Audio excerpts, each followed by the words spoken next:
Good evening, ladies and gentlemen. Welcome. Glad you could join us for our game. Today we will be showcasing some of the spookiest animals here at TikisGeckos. Hope you guys enjoy.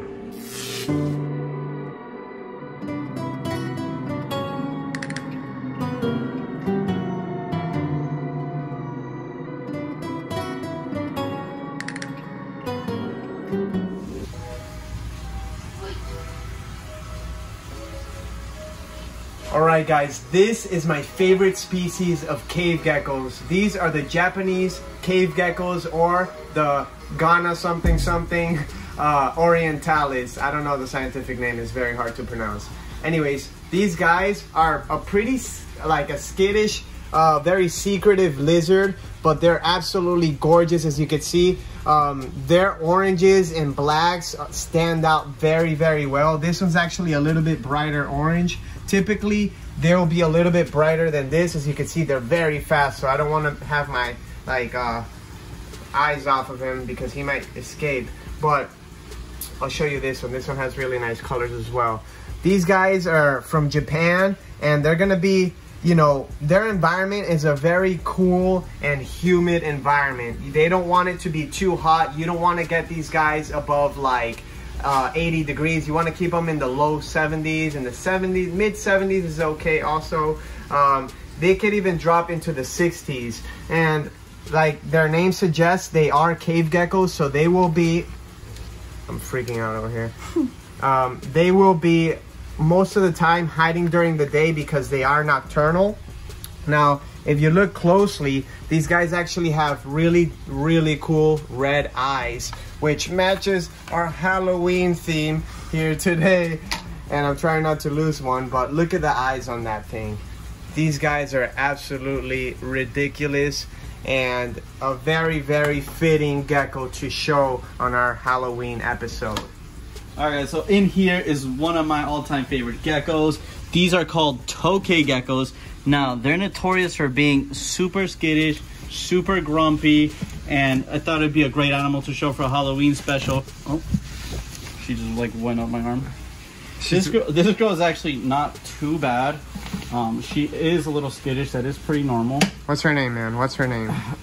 You guys can decide what's her name. No, we named her already. What's her name? Blueberry. Oh yeah, Blueberry. Is she biting you? No. Oh, okay, there you go. Here is Blueberry. Oh, she's not too bad. No, she's not too bad.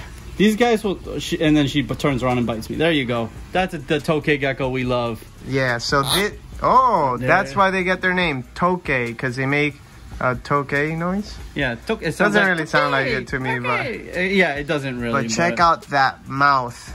Yeah, these guys have one of the stronger bites of geckos. They actually will bite pretty hard.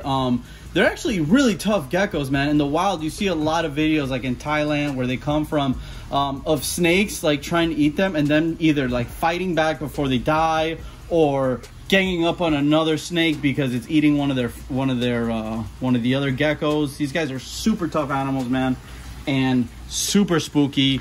And I think they're one of the most beautiful geckos in the world.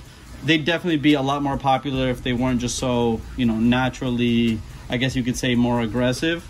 Yes, and these guys are generally found in Asia, like in Thailand and everything. And they're actually invasive out here in the Everglades as well. There's a lot of places in Florida that you could find them out in the, you know, by people's houses. They generally stick around where people live. There's a lot of bugs. Yeah, I knew she was. Yeah, I was waiting for it. Yeah, she's a crazy gecko, but she is so beautiful. And her name is Blueberry. She is a captive bred Tokai gecko, and look at the feet on this thing.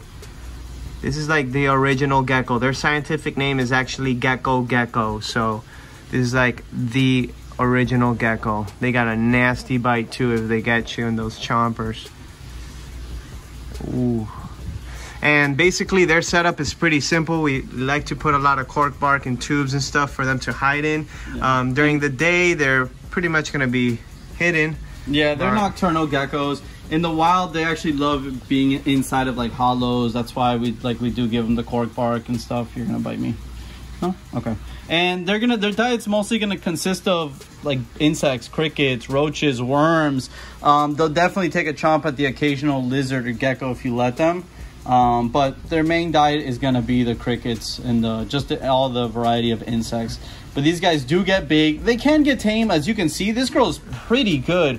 I've seen some that I've seen for a Tokai Gecko. That's pretty good for a Tokai Gecko. Definitely come across plenty that are just hand tame. But it does take work. These geckos are smart, and a lot of the smarter animals do take some more work.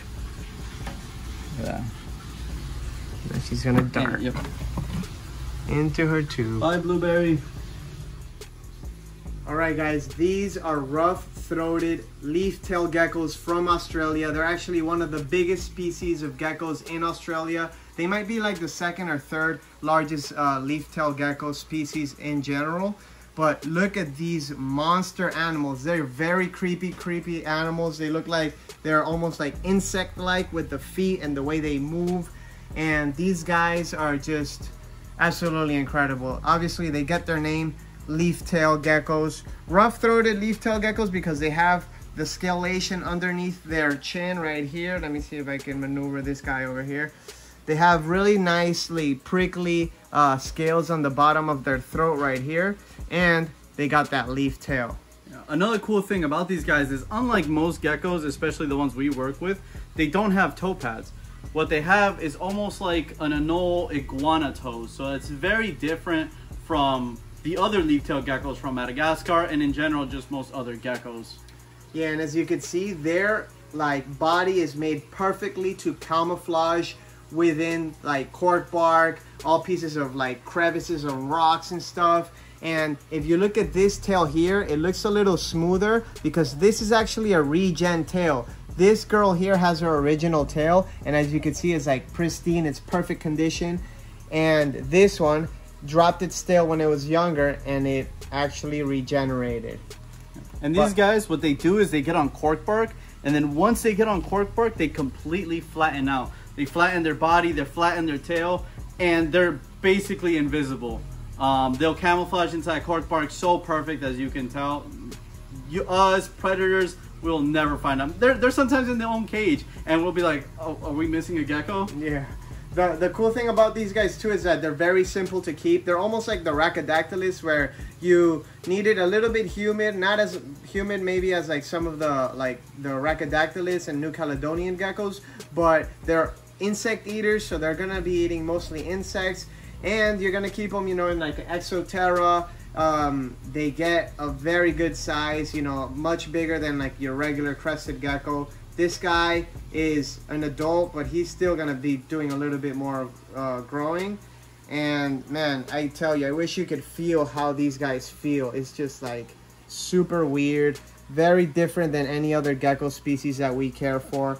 And typically these guys are a little bit on the more expensive side. You're gonna find these for about $1,000 a baby, but I tell you, these guys are one of the most unique and rare geckos we work with, and we're excited to start breeding them sometime next year. All right, everybody, that wraps up this year's Halloween episode. Is it my turn? I can't even tell. Anyways, guys, thanks for watching the video. Hope you enjoyed it. If you guys like our content, make sure you follow us on all of our social media platforms. We post individual content on every single one of them. We have Instagram, Snapchat, Twitter, Facebook, TikTok, Patreon. We got it all. Make sure you follow us. The name is TikisGeckos, just like in everything. Love you guys. See you next time.